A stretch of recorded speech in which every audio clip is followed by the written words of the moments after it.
What if I told you there's a way to achieve all of your goals without actually having to chase them? And I know that sounds impossible because our entire lives we have been taught that there is this linear relationship between working super hard and getting results, but that is absolutely false. In fact, I followed that narrative my entire life. I worked tirelessly, I did so many all-nighters, and I pushed myself beyond my limit. I thought burnout and stress was just your average normal part of daily life, and I couldn't have been more wrong, because the second that I learned about this concept of the law of least effort and how to actually achieve more by putting in less, my life has changed. I have never been more successful or never been more content with my life. And it's truly all about learning how to work smarter instead of harder, and also releasing control and shifting your mindset. And of course, I'm gonna break it all down for you in this video. As always, here are the video chapters, and be sure to check out my pre-order link for my book that is coming out this summer. It's linked below in the description. And this book teaches you how to master self-love, which is truly the answer to all of life's problems, in my opinion, along with my socials, Instagram, Facebook, Snapchat, you name it, and also my second YouTube channel where you guys can see my daily life and how I actually implement everything I talk about on this channel. Chapter 1. First, I'm going to be sharing with you all of my favorite hacks, habits, and tools so that you can achieve more and be hella productive while putting in less effort and less stress. And then in chapter 2, we're going to cover mindset shifts and what the law of least effort actually means, because truly I think it's more of a mindset than anything else. Okay, habit number 1 is automation and AI. You are stressing yourself out to the max by not taking advantage of the time we're in. The amount of free resources at our fingertips, social media, the fact that we have something called ChatGPT. I personally love to use Notion to handle all matters with my team, to make sure that I'm as organized as possible. I use an app called Structured to make sure all of my tasks in the day are time blocked, and also have timers on them, which just pushes me to work harder. And also every single day, I'm not like,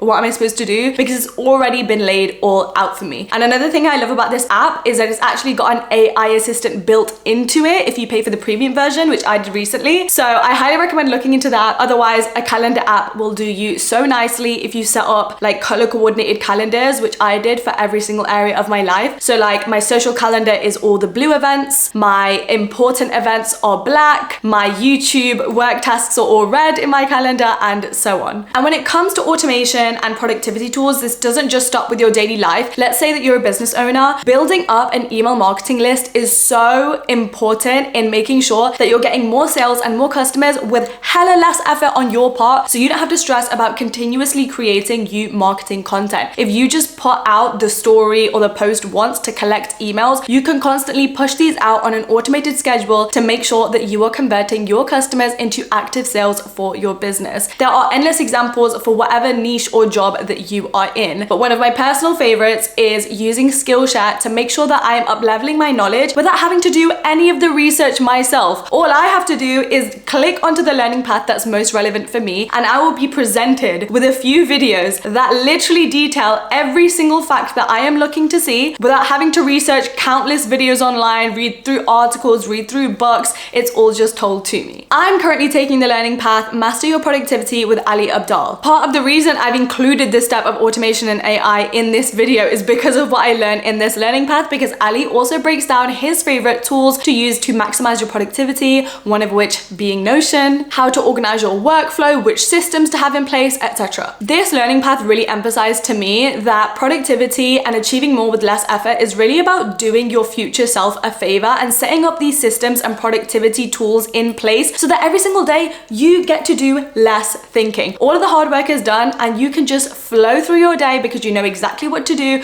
where to do it, and it's kind of all sorted for you. And if you didn't know, Skillshare is the largest online learning community for creatives led by industry pros across all topics, whether it be film, art, freelance, or even specific softwares. And then learning paths are handpicked classes that are meant to be taken in order, because as you go through each video, it basically re-emphasizes and reinforces every lesson you've learned as they build up upon one another so that you remember all of the information you have just heard. And honestly, I love Skillshare because it's kind of like just letting somebody else do all of the work for you, and you get a quick cheat sheet to know all of the answers to solve your own problems. So I highly recommend you guys check out Skillshare. You can click the link below in my description, because the first 500 people to use my link will get their first month of Skillshare completely free.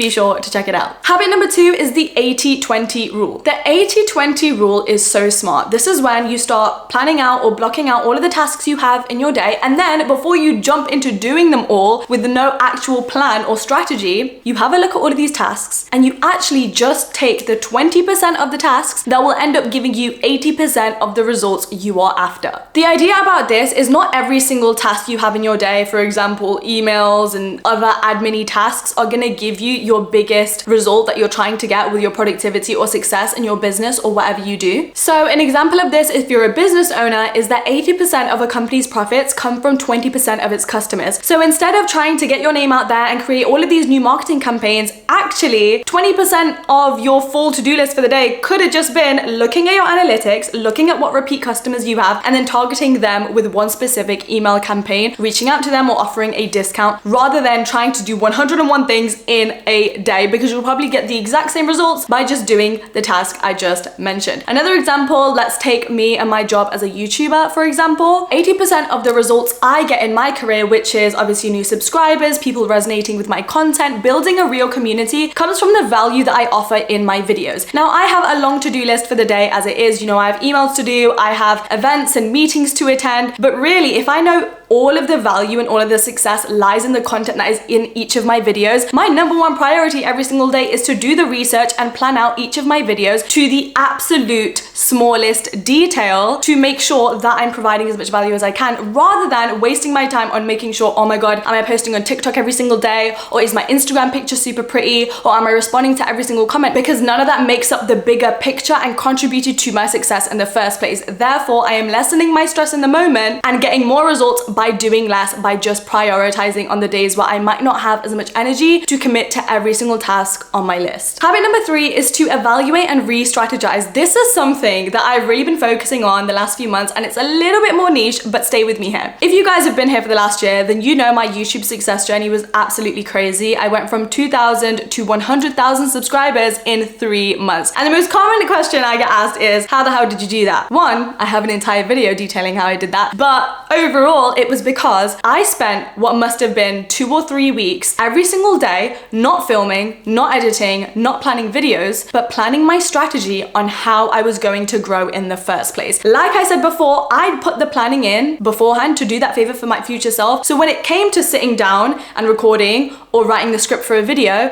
half of the work was taken out of it, because everything I was doing to make a video was instantly more likely to be successful because of the planning I did beforehand on what makes a YouTube video very successful. Now, as my job and as my YouTube has grown over the last year, I have many more responsibilities, and I realized recently I never sit back and re-strategize anymore. I'm not evaluating what's going right and wrong like I used to, which is the thing that contributed to my success in the first place. And so I made the very smart decision to start hiring a team so that I could do that for myself. So now I have an editor, I have an assistant, I have managers, I have a few other people working in my team to take off some of my workload, not so that I can relax and go on holiday every single week, but so I can sit back while they are working in my business so that I can work on it. And if I know this is the strategy and this is the value and this is the way we need to do this, or this is how we should change this, then I can instruct them accordingly. But let's say you want to be promoted in a job or get a new job, instead of applying to 100 jobs a day, why don't you spend one day watching videos and researching how to create the best resume? So then every single job you do apply to is more likely to hire you as a result. Same goes for if you're a student. Do you know the amount of videos online, and I have some on my channel as well, on how to be the best student, how to conquer high school. I have an entire video on how to write a first-class essay that is absolutely foolproof and got me a first-class degree. And there's even been people online that said that video helped them get first class in uni from watching one video. But imagine you spent hours writing, not knowing what was gonna work, and then not knowing what grade you were gonna get, when really you could have cut out all of that workload, all of that thinking, and all of that stress by just planning what the structure of the essay was gonna be beforehand. Habit number 4 is simple: quality over quantity. Let's say you are a social media manager for this example. You can burn yourself out and stress yourself out by thinking, oh my God, I have to be,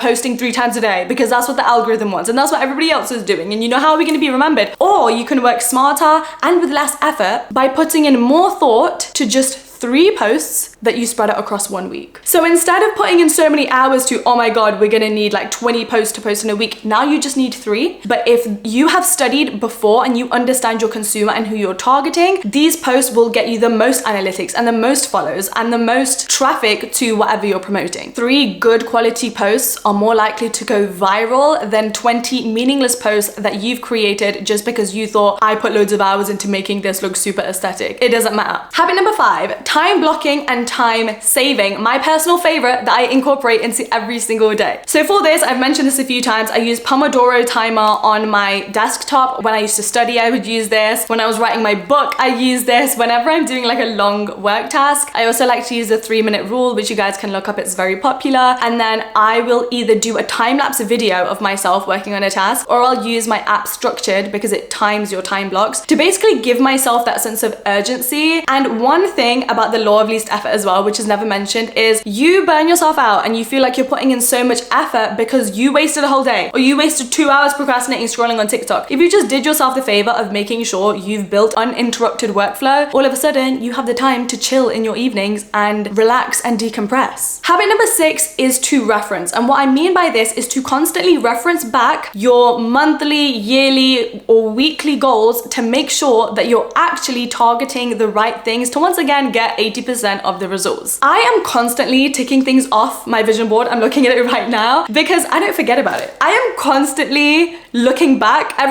the end of every single month. I do a little review and I'm like, oh my God, all of the goals I set for myself in January, I'm doing it. It's done. I'm like halfway through the list and we're not even halfway through the year. It's all completed. Why? Not because I wrote it, forgot about it, and hoped that it would magically happen. Because every single week I look back at that list and any spare time blocks I have in the week, I'm like, okay, I told myself I was gonna learn how to invest. I'm gonna write in, read this investing book, start investing in these stocks, listen to this podcast. 1 hour, once a week, spread over 12 months. And by the end of the 12 months, I would have done the damn thing. The next step is all about batching work. This is actually a very important and popular productivity method for a reason. And I schedule my week like this every single week. But essentially, whatever you do, it can be applied to. The rule is to make sure you're using the same part of your brain each day and to group like tasks together so you're not wasting time switching gears or trying to do a bunch of different things all in one day. So an example of this, me as a content creator, I have my on stage days. These days are, for example, once every Tuesday. So every Tuesday I film a YouTube video. It's Tuesday right now. And I'm on that schedule like clockwork. And on these days, I get all of my filming done. So I film a YouTube video, I'll film any brand deals I have to do, I'll batch a bunch of TikTok content, I'll make sure my Instagram is up to date, I'll do a Q&A on my Snapchat stories. Because in the morning I'll wake up, I'll get ready, I'll do my glam, and then I know I'm on camera. And that is in the mode I'm in all day, you know? I'm enthusiastic, I'm ready to talk, I'm ready to be seen and perceived. And then on Wednesdays, I'll focus on emails, I'll focus on writing, I'll focus on planning content, planning podcast episodes, talking and having meetings with my assistant. I'm in that same mode all day. It's actually proven that by using the same area of your brain and grouping those similar tasks together improves your workflow. To sum this up, I just think every single day should have a theme. So like Tuesday is my filming day, Wednesday might be my admin day, Sundays are my prep and organization days. So I meal prep for the week, once again, saves me so much time so I don't have to whip out the same pots and pans and then wash them every single day. No thanks. And then I'll also plan out my calendar every Sunday. I'll do my food shop, I'll get my exercise done, etc. Habit number 8 of the law of least effort is to stop underselling yourself. Now, this was a very hard lesson for me to learn, but I realized I was stretching myself so thin, especially when I was starting out as a content creator, trying to attend every meeting, trying to answer every single email, trying to work and create content for every single brand deal because I thought if I'm doing more work then I'm making more money. False. You are underselling yourself. You are accepting every single offer, which is way below the rate that you have set for yourself. And this includes if you're a business owner and people are trying to partner with you, etc. This is such an important mindset shift, which obviously we're going to delve into it in the second half of this video, but also an important manifestation tool, because when you're like yes, yes, yes to everybody, and I'm not even talking from a business perspective, also when you're doing favors to people and you're like, yes, I'll do this for you and I'll do that favor for you. Once again, you're spreading yourself thin. You're putting way too much effort into your life, meaning you are too burnt out to actually get 80% of the results in whatever you want to succeed in, when really you should be prioritizing what matches your value and where you want to go and what you prioritize. Because if you're out here saying yes to everybody or accepting offers that are lowballing you, it's representing a scarcity mindset. And it's telling the universe, I don't think I'm worthy enough to be able to say no to this person or to decline that offer or to decline that event because what if I fail or what if I don't make enough money? You should be able to say no to as many things as you want because you know the right offers and the right amount of money is going to seek you out. I've seen so many videos from fellow business owners say this online as well, and it's something along the lines of, you know, you could choose to undersell yourself and, like, let's say you're doing coaching calls and you're selling each one for £20 an hour, or you can raise your price and you can raise your value and do that research beforehand to actually just book in 3 calls a week priced at £500 each. And then that's just 3 hours of work for the same amount of money that you would have received otherwise, and now you're less burnt out, if you get what I mean. The next habit is email blocks. This is similar to what I've already said, but this is so important because Adobe found that on average, people check their emails for an average of 3.1 hours per day. And so the goal with this, if you can, is to outsource it or just time block to checking your email for 1 hour a day. That's what I do. I either decide to look at it first thing in the morning and then I won't touch it again till the next morning, or I'll wait until the end of the day where I get back to all of the text messages from my team, my managers, and emails. And then the last habit for the law of least effort is my personal favorite, and this is to plan for procrastination. If you don't do this step, procrastination is basically an endless cycle in your life. And what I mean by this is, let's say you have a full day of work tasks on a Saturday and then you don't do them. You procrastinate once, right? And then on Sunday, you have everything you planned for on Sunday, plus to catch up on what you missed on Saturday. And now you have a to-do list that's twice as long, more overwhelming, it's more scary, it's more tiring. And so then you procrastinate because that's why you procrastinate in the first place, right? And then that's pushed over to Monday. And then you have Monday's tasks and it goes over and over and over again. And this is why you have to plan for procrastination. You have to commit an entire day where you never schedule anything. And my plan for procrastination day is Sunday. So it's normally a completely free day. And if I haven't gotten my work tasks done during the week, on Sunday, I get to do them without it being piled up on a bunch of other tasks, which makes the entire day more overwhelming and then more likely for me to procrastinate all over again. Plus, it's motivating because it means if I get all of my work done during the week, Sunday becomes my rest day, my day to do whatever the hell I want. This way you have no more catching up, no more stress, and no more missed tasks. Chapter 2, explaining the law of least effort plus the mindset shifts that are going to help you in doing this. So what is the law of least effort? This is a concept that challenges traditional views around success. Views that have suggested that we have to work extra hours, take no breaks, not rest, and engage in this hustle and grind culture to be worthy and deserving of success in the first place. The law of least effort teaches the exact opposite of this. It teaches us that we can achieve all of our desired outcomes and goals through ease and rest and balance and believing that we are deserving of all of our goals without bending over backwards and breaking ourselves just to get them. So really it's about shifting and aligning your mindset to believing that everything you want is already for you, and it will naturally align itself to you and your life without any need for control, force, or excessive working. And in this chapter, I'm going to break down all of the mindset shifts that is going to get you from I need to work 24/7 to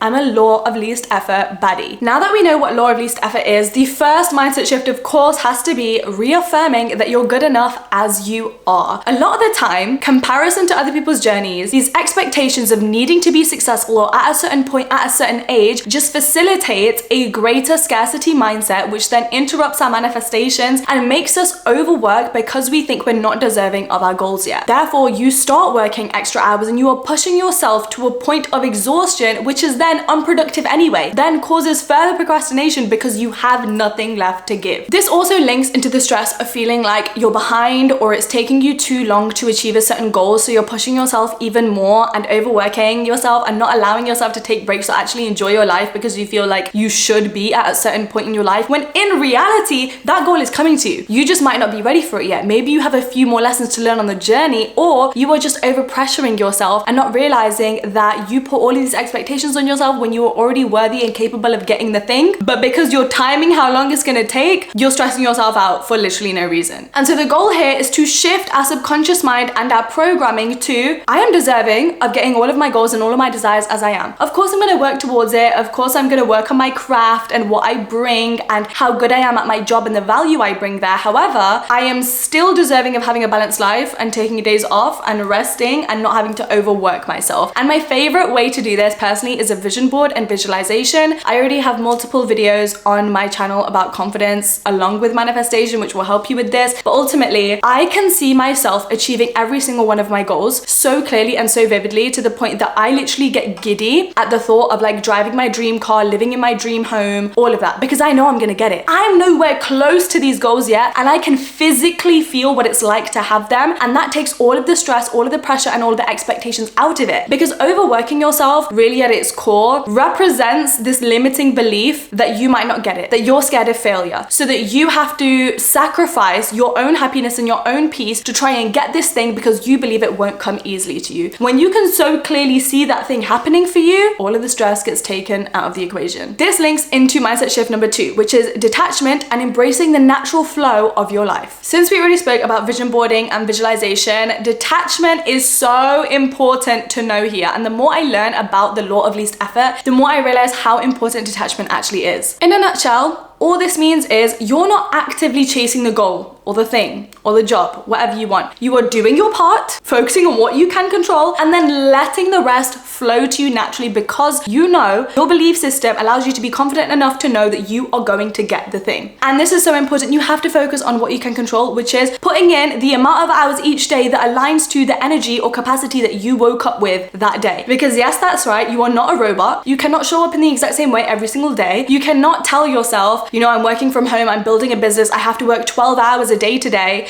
because that is the narrative that I have been told, that I have to work longer and harder than the average person to be worthy of this success. No, if you woke up and you are PMSing and you are like, I don't have much to give and I feel a little bit burnt out, you're gonna do 2 hours of work in the morning and you're gonna know that's all I could give today. And that's all that was in my control. But at the end of the day, I know the goal is still on its way to me. And that is a great example of being detached. It's really about having this inner self-confidence that you know everything is gonna happen as it should. And detachment in my life right now, if I use myself as an example, is I allow all of the good and even the bad to come in and out of my life, because I know everything I want is on its way to me. So even if it takes me longer than somebody else to achieve this thing I'm working for, even if I get rejected from an opportunity or a job, doesn't matter, because I still know it's on its way to me, that everybody's life path is unique and different, and things are working out on my timeline in the way that they should. And finally, the last mindset shift and tip for this video is to accept impermanence. Essentially, this is a very important reminder for you to remember on this journey of shifting away from hustle culture into, I am deserving of all of the abundance and all of the success without having to sacrifice my balance, my joy, and my peace. And accepting impermanence is about realizing nothing in life is permanent. And so therefore, there is literally no point in being attached to any sort of specific outcomes, situations, relationships, because change is inevitable. And it's such a beautiful part of life. You're gonna fall down, you're gonna fail, you're gonna change who you are, you're gonna evolve, you're gonna change your standards, what you want and where you wanna go in life. And life got so much more peaceful for me when I realized that change is an inevitable part of life, because then I stopped taking everything so personally. It allows you to become more accepting when things don't go your way, and to actually sit in that moment, see the lessons that are around it, and actually stay present with where your life is going, rather than throwing a pity party or getting into this survival mode where you're like, oh my God, I need to fix things and I need to do this and go there. And